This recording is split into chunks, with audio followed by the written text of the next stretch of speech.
Thank you so much for staying with us. All right, so we've been talking a lot about COP28. We're going to be getting reactions to what came out of COP28.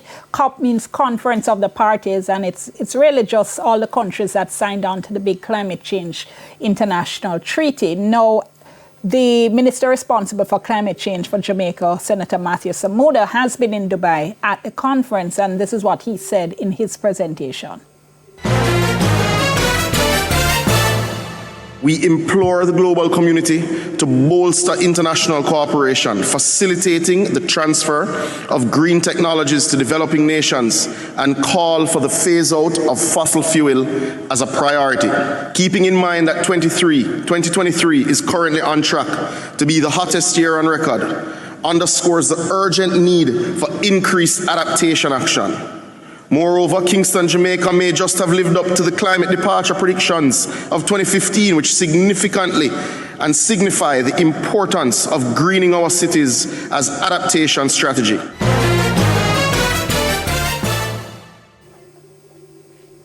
So on day one of the conference, right, this big deal was announced to set up what is called a loss and damage fund. That's a fund to compensate countries that have suffered as a result of climate change. So the big thing was what would come at the end of the conference. What was that deal like? Well, the deal, has attracted mixed results. In a second, as I said, we'll be asking our guests what they think of that. But listen to the president of COP in announcing the deal, which called on countries to transition towards phasing out fossil fuels and also to move towards renewables, but without any kind of timelines or definite commitments. Take a look. My colleagues and friends, you did step up. You showed flexibility, and you put common interest ahead of self-interest. We have the basis to make transformational change happen. Let us finish what we have started. Let us unite, act, and now deliver. Okay, so, thank you both so much. Really appreciate it. Now, first of all, I mean, both of you research, you write, you talk a lot about climate change. How do you feel about what is happening? Georgiana, you first. Well, I think I'll have to start by saying that I'm having mixed feelings, but I do feel pretty good, because for the first time, my work is around climate change and health. And for the first time in 30 years of COP, health actually had a day. So I'm excited about that. And funds were allocated for the transitioning of health into looking at the impacts of climate change and health. So that I'm happy about.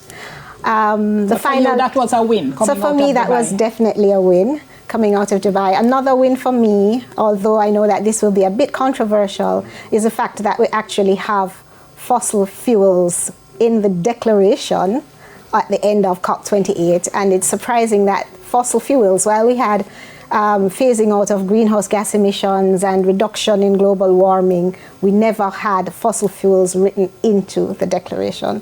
So that's a bit sad, but at least it's a place to start. You similarly optimistic, Adrian? Not really. I would have attended the COP in Glasgow. The language is usually very vague. It means nothing to the real lives of people on the ground.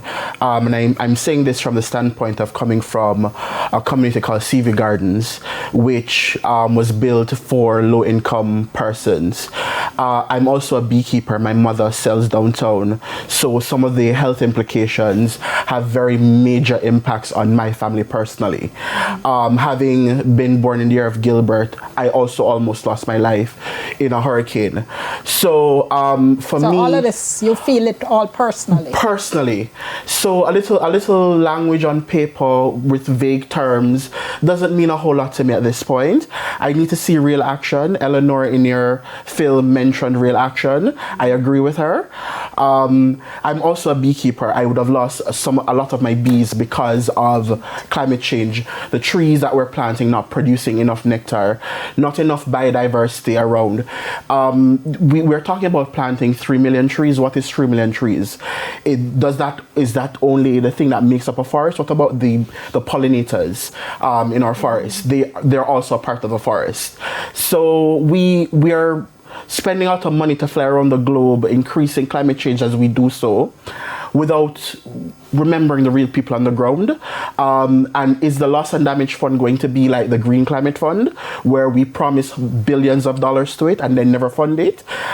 Is that funding going to trickle down to the small man like me with small projects? We coin terms like nature-based solutions. We coin terms like Red Plus, but what does it really mean? You think it's all just a face card? At this point, until I see real action, funding trickling down to social entrepreneurs like myself and Eleanor, yes, it is. But you don't think so? Well, I think that I think that we have to start somewhere, right? So that is my position. I think we have to start somewhere. I'm in complete agreement with Adrian that it wasn't as strong as we wanted it to be. And like Eleanor actually said, the urgency of the situation doesn't seem to be appreciated. And this is so especially for small island developing states like ours. Because in the Pacific, for example, some countries are at risk of losing their entire island. And there are even arrangements with Australia to have them moved to Australia when that happens. So for them, it was not a win. And for us, it is not a win. And we have our own examples of that. If you go to Helsha and you look at the encroachment of the sea right now, where I go to buy fish, there is no beach left. So we're seeing aspects of this. And I think the urgency of it is what is disappointing for a lot of us. Let me zero in then to try to, as we said, make it real for people. So talk to me about some of the health issues that are of greatest concern for you. For me, I think we're not monitoring the exposure to heat. And I think that we need to look at that. Also for me, I'm very concerned about climate-sensitive diseases, and dengue fever, which we're having an outbreak of, is one such climate-sensitive disease.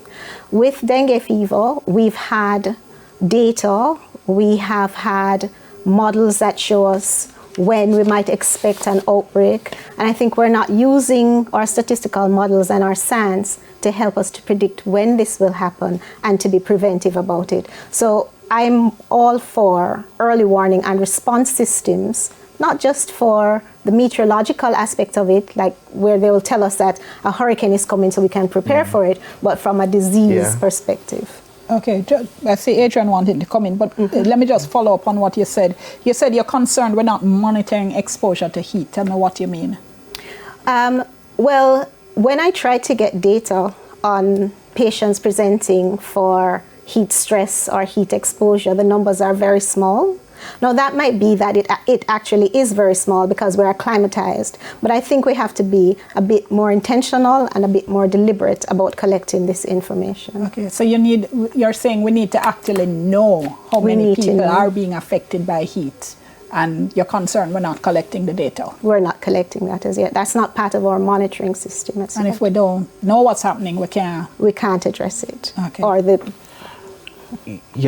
I would have had a similar experience in one of my former jobs, having worked on the outside. The loss of electrolytes, or what we know as salts in our bodies, I would have experienced muscle convulsions in the field because of that heat stress. And I drink a lot of water every day.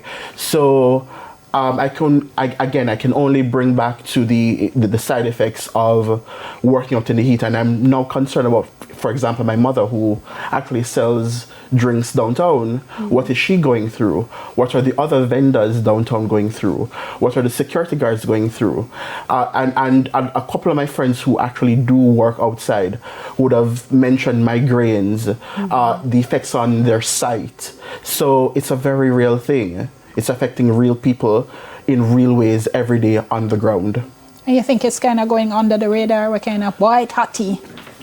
Yeah, I mean, we're Jamaicans. We'll joke about anything, but at the same time, we use that as a way to, make light of things. But then, you have to actually, as Doc said, measure the effects and study it, or physiology, as Jamaicans are different from our counterparts in Europe, and so we have to actually take a look at how it affects our people, not just a livelihood but our health.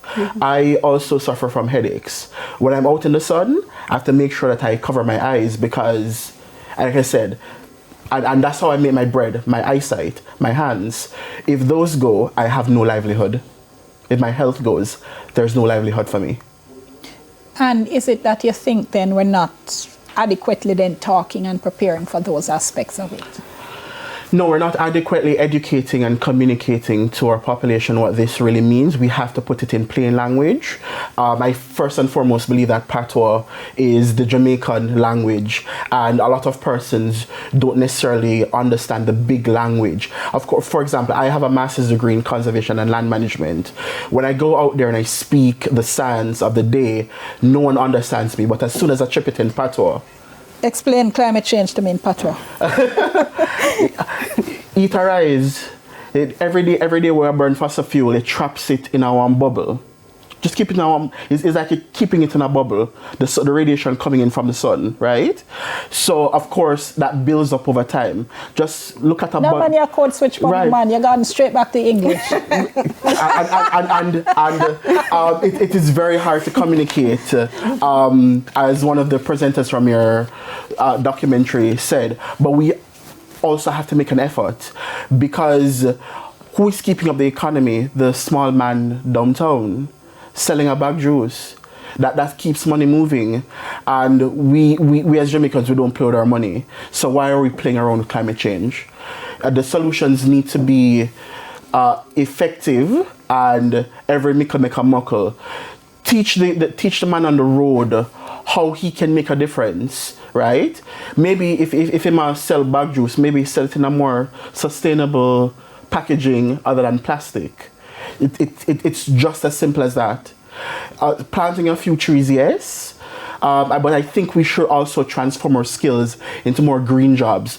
So again, I would have been training. All right, let me ask you to hold there on the green jobs issue. We're going to go to break, and then when we come back, we'll talk a little bit more about the way forward. What now after this big climate change conference, and what now for us in Jamaica and the other small island developing states? Will soon come.